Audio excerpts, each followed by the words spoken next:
never changes. War has changed. A few years before his death, Albert Einstein told an interviewer that, "I know not with what weapons World War III will be fought, but World War IV will be fought with sticks and stones." Einstein was speaking to a new and distinctly modern anxiety that defined the second half of the 20th century. With the creation of the atomic bomb, war had changed. The rapid pace of technological advancement meant that Armageddon would now be hanging over humanity's head forever. And for the past 70 years, some of the best works of Western science fiction have all grappled with this anxiety. These stories tell us that a world dominated by futuristic warfare might be visually compelling, but it is not a world worth living in. Some of the most vivid portrayals of this uniquely modern fear come from the only country to ever be on the receiving end of atomic weaponry, Japan. The Land of the Rising Sun has given us many powerful stories that explore the notion of atomic power gone awry, the violent intersection of man and machine, and what war might look like in the far future. Yes, giant robot anime, also known as mecha, where introverted teens pilot titanic war machines and grapple with the existential dread of battle. As one of the most enduringly popular genres of Japanese pop culture, it's no surprise that Mecha-Anime has also inspired some great video games. Yet for the longest time, there was no game that simulated the feeling of actually piloting a robot ninja the size of a building. There were some fantastic RPGs, and fighting games, and even tactical shooters. But no game truly captured the spirit of being at the helm of an athletic and lightning-fast fighting machine, until the arrival of Hideo Kojima's Zone of the Enders series, which is still one of my favorite forgotten gems.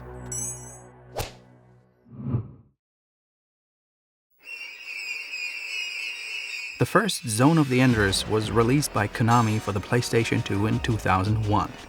The experience was a revelation for mecha fans. Here was a fast-paced hack-and-slash action game putting you at the controls of the orbital frame Jehuti, a giant robot named after the Egyptian god of judgment. Players took on the role of Leo Stenbock, a timid and nervous teenager who is thrust into the role of combat pilot after a surprise attack on the space colony he calls home.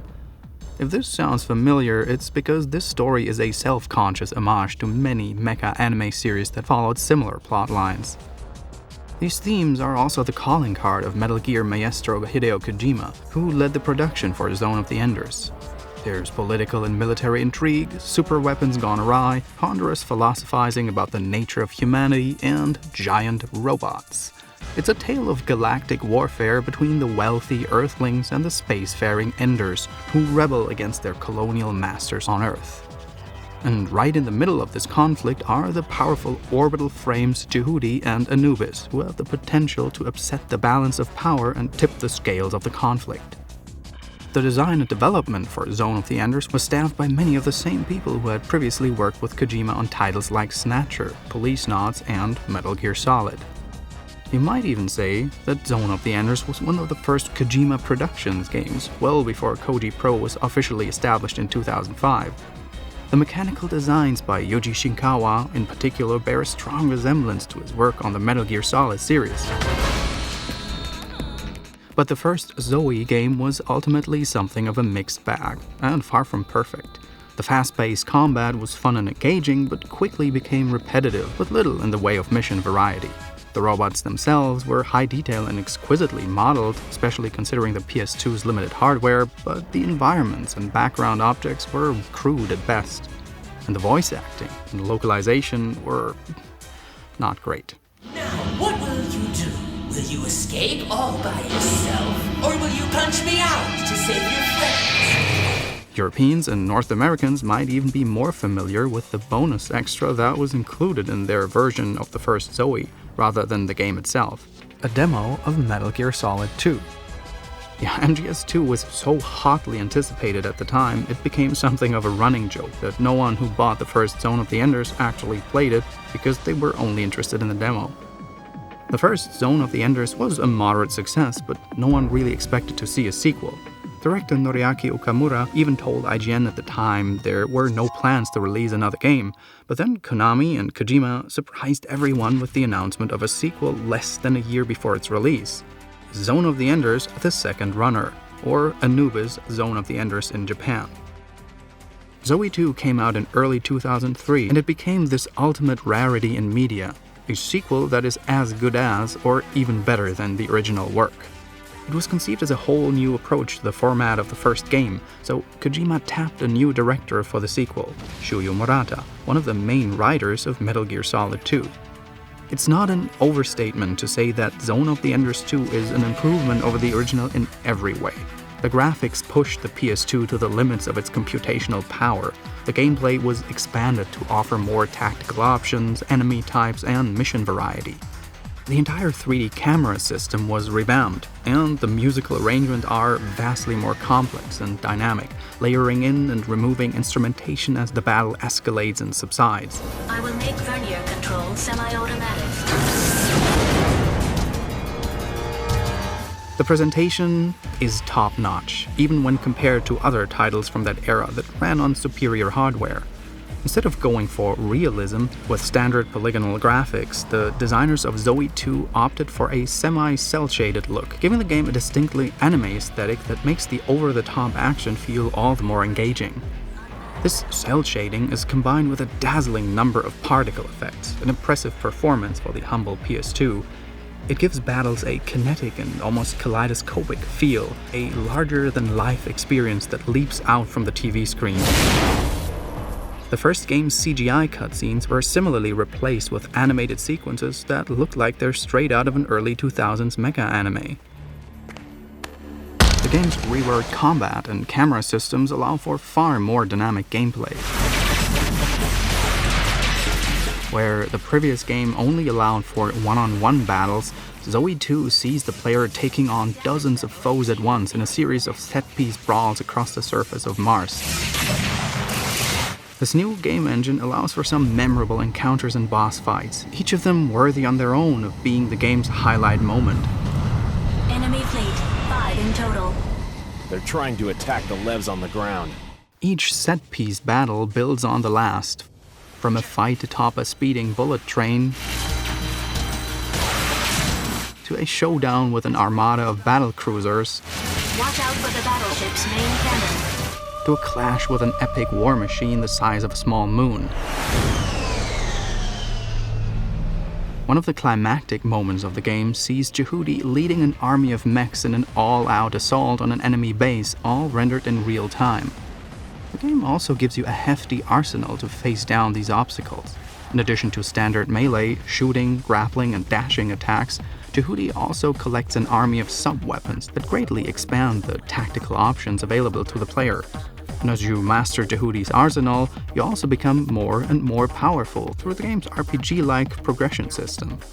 Though at first, it seems like you have an overwhelming number of options at your disposal, switching between Jehudi's abilities and sub-weapons quickly becomes second nature. And as you become accustomed to the controls, you actually begin to feel like a badass mecha pilot. In Zoe 2, the player takes on the role of Dingo Egret, a hot-tempered mining pilot who harbors dark secrets from his past.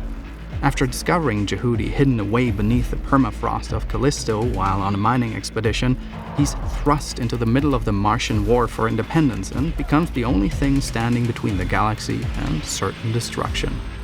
By the end of the game, you truly feel as though you've progressed from greenhorn to ace pilot, just like the protagonist of your favorite Mecha-Anime. There's a much greater emphasis on storytelling compared to the first game, with plenty of cutscenes and dialogue sequences of talking heads that provide exposition on the game's plot and lore. Indeed, I can't believe that you've managed to survive till now. Indeed, Zoe 2 borrows heavily from the themes of the Mecha-Anime that inspired it, especially how it simultaneously romanticizes and critiques warfare, and ultimately advocates for pacifism.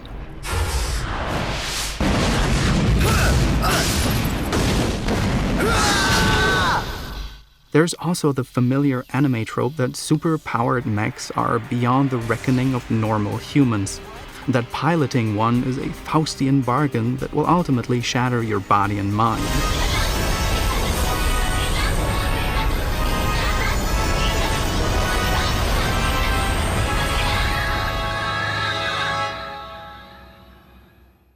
There is no expansive open world here boasting endless hours of content. It's a linear and self-contained story that progresses from one scripted encounter to the next, continuously raising the stakes as the journey continues. And as good as it is, Zone of the Enders 2 also isn't a perfect game. Some boss fights and encounters can be quite tedious, requiring trial and error to figure out the solution. And like in the original, the dubbing is so bad that you'll wonder if it wasn't done on purpose. You don't understand. You can't deceive me with beautiful words like freedom and independence anymore! Maybe in order to accurately represent the average translation quality for most Mecha-Anime. I'll kill you. It is also a relatively short game. Most players will make it through in a little more than 6 hours, or about the same length as a 13-episode OVA of a Mecha-Anime. That may feel a bit skimpy by modern standards, but there is something refreshing about playing a game that is confident in what it wants to do, tells the story it has to tell, and leaves it at that. It should be easy enough to find a cheap used copy of the original PlayStation 2 version of the game, but if you have the opportunity, you should opt for the PS3 or Xbox 360 HD remaster. It includes both Zoe games with an updated 1080p resolution, a silky smooth 60 FPS, and vastly improved textures. Be warned though, the Xbox version is known to have some serious performance issues. There's also going to be a VR-capable re-release of the Second Runner coming to PS4 and PC in early 2018, so there are plenty of ways to enjoy this classic slice of high-speed robot action. Despite running on the weakest console of its generation, Zone of the Enders 2 is one of the best-looking and most slickly presented games of its era. Nothing like it had been seen in gaming before, and in the 14 years since its release, few games have even come close to matching the sheer spectacle of Zone of the Enders 2. If you're at all a fan of Mecha-Anime, this is a must-play game. But is it the perfect giant robot experience? Well, that depends on the skill of the runner.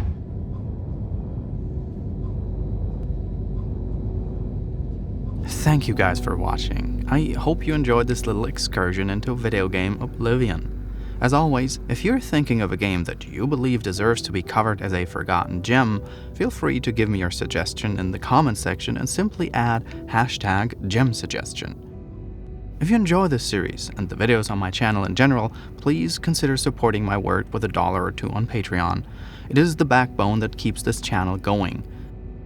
And this month, my special thanks goes out to John Boring, Marcel Moccasin, Cory Laflamme, Quentin Prudhomme, James Lynch, Lucas, Thwagam, Wayne Russell, Jackson Brazil, Tony Flesher, Travis Deng, Evan Tekre, Kiris Dachaku, Adam Burr, Garrett Lathy, Vida Daly, Ian Oblivion, Nick Lazelle, Malum, Christopher Nuragat, Matt Davis, Julia, David Nadeau, The Melting Squad, Simon Tjomsland, Sean Quigley, Sean Holiday, Arngrim, Roman Vasenmüller, Nathan DeGrand, Alex Lake, Carlos Spolari, Siri Ignath Eliasson, Agustin Ortega, Brand Rupert, Morrigan, Maxwell Brown, Subject Matter Games,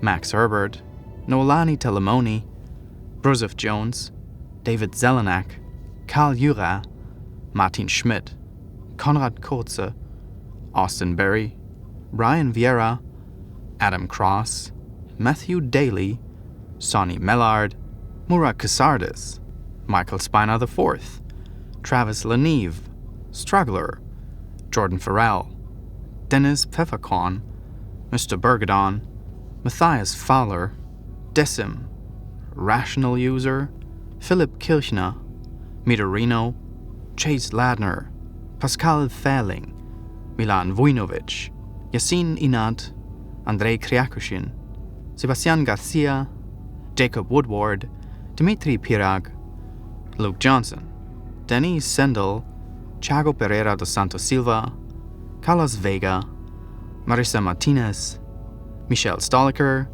Christopher Collish, Nicholas Stevenson, and Ronnie Meinert. Until next time, ta-ta for now.